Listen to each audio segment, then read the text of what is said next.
Assalamualaikum, perkenalkan nama saya Elmi. Saya akan membacakan digital storytelling tentang literasi. Ini adalah pertanyaan pemantik yang saya gunakan sebagai panduan dalam membuat digital storytelling ini. Literasi adalah kunci sukses seorang guru. Literasi yang meliputi kemampuan membaca, menulis, dan memahami informasi adalah fondasi penting bagi setiap individu, terutama calon guru. Dalam konteks literasi, refleksi membantu guru untuk yang pertama, menilai efektivitas pengajaran. Guru dapat mengevaluasi bagaimana pendekatan mereka dalam mengajarkan literasi berpengaruh pada pemahaman dan keterampilan siswa. Yang kedua, meningkatkan kompetensi profesional. Refleksi memberikan kesempatan bagi guru untuk mengidentifikasi kebutuhan pembelajaran mereka sendiri dalam hal literasi dan merencanakan pengembangan profesional yang berkelanjutan.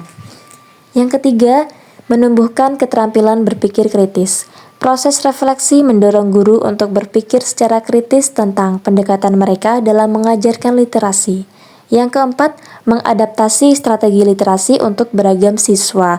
Dengan melakukan refleksi, guru bisa lebih peka terhadap perbedaan kemampuan literasi siswa dan menyesuaikan pendekatan mereka. Yang kelima, mendorong pembelajaran berkelanjutan.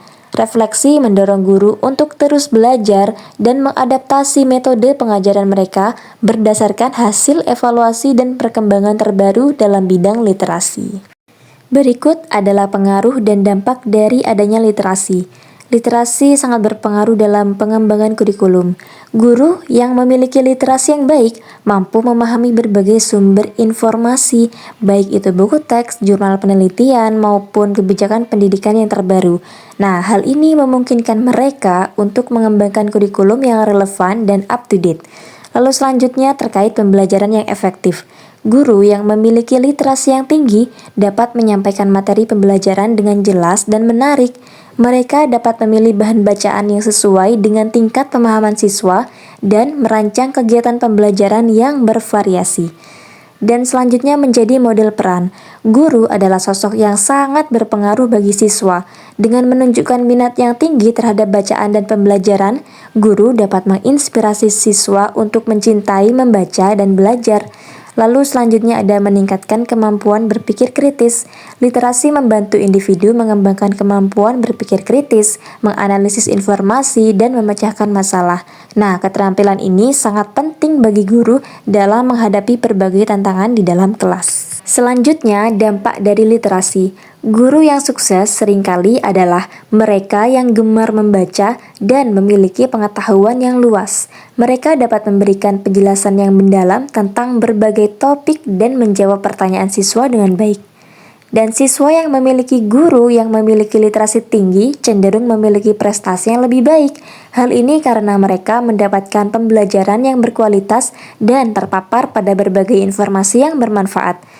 Dan di era digital ini, literasi digital menjadi semakin penting. Guru yang memiliki literasi digital yang baik dapat memanfaatkan teknologi untuk meningkatkan proses pembelajaran, seperti menggunakan aplikasi pembelajaran, membuat presentasi interaktif, atau mengelola kelas secara online. Setelah mengetahui pengaruh dan dampak dari literasi, tentunya harus dipraktekkan ya.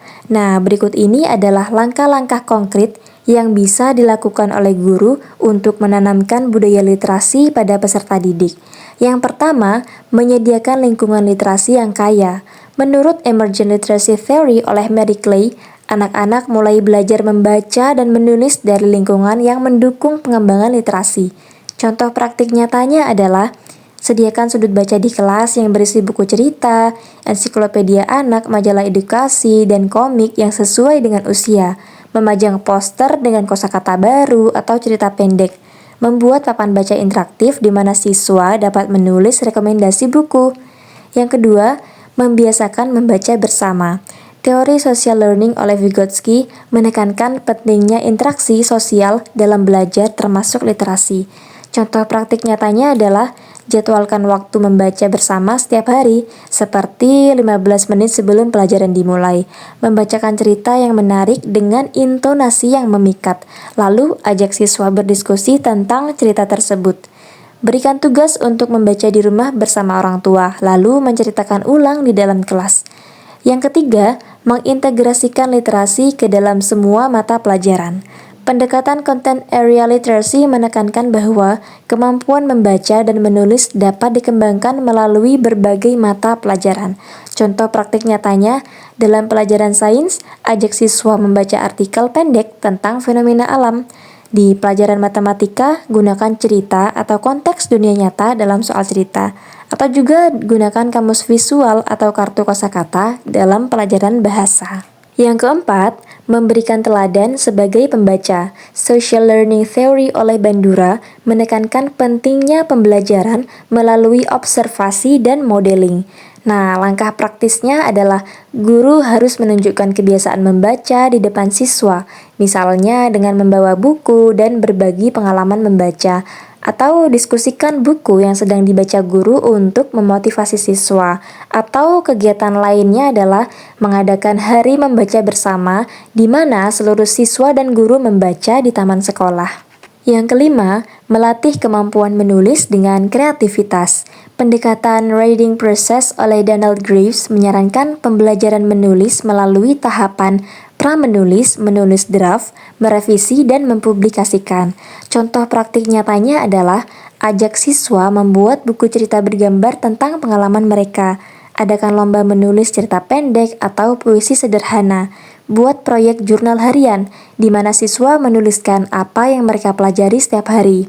Yang keenam, memberikan apresiasi dan penguatan positif. Teori reinforcement dari B.F. Skinner menekankan bahwa penghargaan dapat meningkatkan motivasi. Contoh praktik nyatanya adalah berikan penghargaan seperti pembaca terbaik minggu ini atau penulis cerita terbaik. Pajang karya siswa di papan kelas atau publikasi sekolah. Berikan pujian secara langsung ketika siswa menunjukkan kemajuan dalam membaca atau menulis. Yang ketujuh, melibatkan orang tua dan komunitas. Teori Ecological Systems oleh Brennan Brenner menekankan pentingnya dukungan dari lingkungan sekitar anak. Contohnya, ajak orang tua membaca bersama anak di rumah melalui program Baca 15 Menit Sehari. Undang penulis lokal untuk berbagi cerita atau pengalaman menulis. Dan adakan kegiatan literasi bersama komunitas seperti bazar buku atau pertunjukan drama dari cerita yang dibaca. Dan yang nomor 8 adalah menggunakan teknologi untuk literasi digital. Teori konektivisme oleh Siemens menunjukkan pentingnya memanfaatkan teknologi dalam pembelajaran modern. Langkah praktisnya adalah kita bisa menggunakan aplikasi e-book, audiobooks, atau platform pembelajaran daring seperti Google Classroom untuk meningkatkan akses literasi digital. Atau kita juga bisa mengajak siswa membuat vlog atau podcast untuk mendiskusikan bacaan mereka. Kenapa sih harus menanamkan budaya literasi? Karena dengan budaya literasi, siswa lebih mampu memahami nilai-nilai moral dan budaya yang disampaikan melalui berbagai bacaan, sehingga terbentuk generasi yang berpengetahuan luas dan berkarakter kuat. Dan kita sebagai guru juga bisa loh untuk berkontribusi dalam membudayakan literasi terutama di lingkungan sekitar. Yang pertama bisa membuat komunitas baca, yang mana mendirikan kelompok diskusi atau klub buku di lingkungan sekitar untuk mendorong minat membaca dan berbagi wawasan. Atau juga bisa membuat konten digital literasi, menggunakan media sosial untuk membagikan ulasan buku, tips membaca, atau kutipan inspiratif untuk menarik perhatian generasi muda. Kita juga bisa bekerja sama dengan sekolah atau komunitas, menjadi sukarelawan dalam program literasi sekolah, membantu siswa yang kesulitan membaca, atau menyelenggarakan lomba literasi seperti menulis cerita pendek atau puisi. Semua itu bertujuan menciptakan lingkungan yang mendukung budaya membaca dan menulis. Sekian digital storytelling dari saya ucapkan terima kasih. Assalamualaikum warahmatullahi wabarakatuh.